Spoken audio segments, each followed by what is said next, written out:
35-year-old Helen Cardwell lived in Chicago in 1992. She had recently moved from New Jersey and was due to start work at Lutheran General Hospital.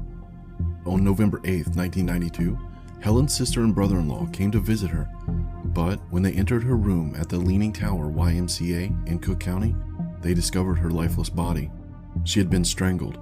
Investigators collected DNA from the crime scene that belonged to the person that took her life.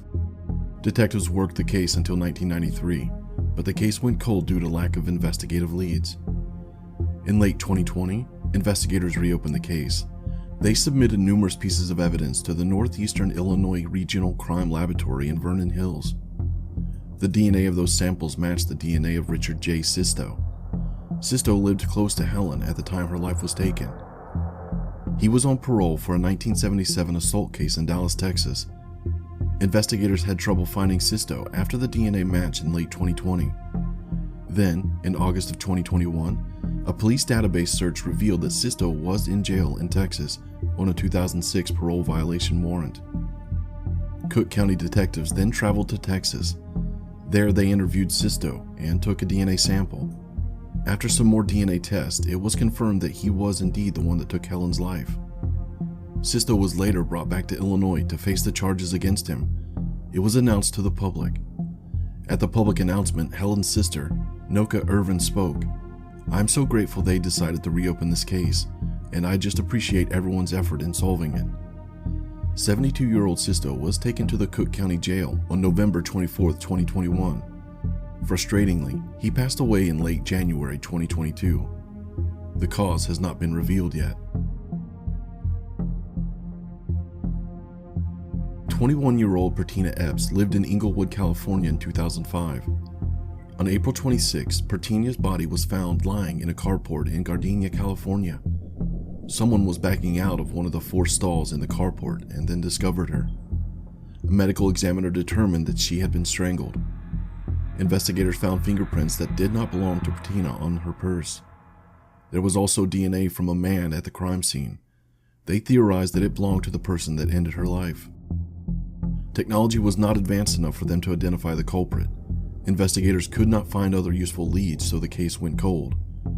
In 2021, investigators took another look at Pertina's case. They resubmitted forensic evidence from the crime scene using new technology. This led them to 56-year-old Charles Wright. He was arrested on January 27, 2022. Wright denied involvement in the crime. He said his fingerprints were on Pertina's purse because he sold it to her. According to him, at the time, he was selling purses, tennis shoes, and clothing from the trunk of his car. Wright had a harder time explaining away why his DNA was found at the crime scene. Wright has been working as a teacher since 1999.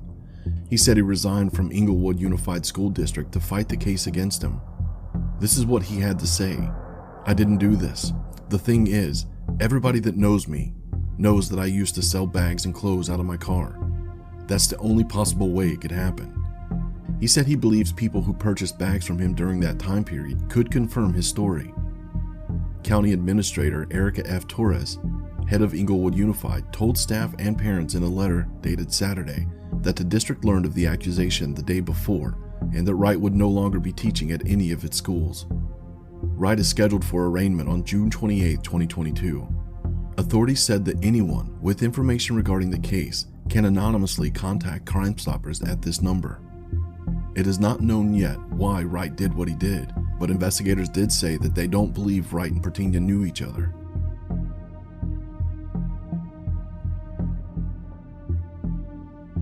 On November 6, 1994, human remains were found in the Wright Township near Coopersville in Ottawa County, Michigan. The remains were found by hunters. An autopsy revealed that the remains belonged to a woman. It could not be determined how she lost her life, but foul play was suspected. Investigators asked anyone with information to come forward. They also took a look at missing persons cases to see if there was any link. They were not able to find her actual identity, so they referred to her as Matilda. Later, she would be known as Ottawa County Jane Doe, 1994. In 2007, the Ottawa County Sheriff's Office exhumed the remains and were able to collect DNA. A DNA profile of the victim was then created. She could not be identified, however, because her DNA was not in the combined DNA index system used by the FBI. Recently, the Ottawa County Sheriff's Office partnered with the DNA Doe Project to identify the Jane Doe. The DNA Doe Project uses forensic genealogy to identify victims of crime, matching victim DNA to living relatives' DNA in various DNA databases. Recently, using that process, they identified the woman as Shelly Rae Kephart. She also went by the name Shelly Rae Christian. She was 29 years old when she went missing in 1993. She lived in Hennepin County, Minnesota, near Minneapolis, but was last known to be in Grand Rapids in February 1994. Ottawa County Sheriff's Office Captain Jake Sparks said that Shelly Rae's mother and her children are still alive. Sparks hopes that now the victim's name and photo has been released, investigators can backtrack to see who she was with, why she came to Michigan, and hopefully who she was associating with. Until you know whose death you're investigating, it's very, very difficult to do an investigation, Sparks said. Maybe we have someone who steps forward and says, yes, I knew her, an old roommate or coworker who can provide some answers, and we can try to drill down into it and figure out who was in her life at that time. None of that can really start until we have her name. Anyone with any information about the investigation or knew Shelly Rae is asked to contact the Ottawa County Sheriff's Office or Silent Observer at 1-877-88-SILENT-745-368 or mosotips.com. Shelly Rae was known to wear unique glasses, as can be seen in one of the photographs. She may or may not have worn them near the time that her life was taken.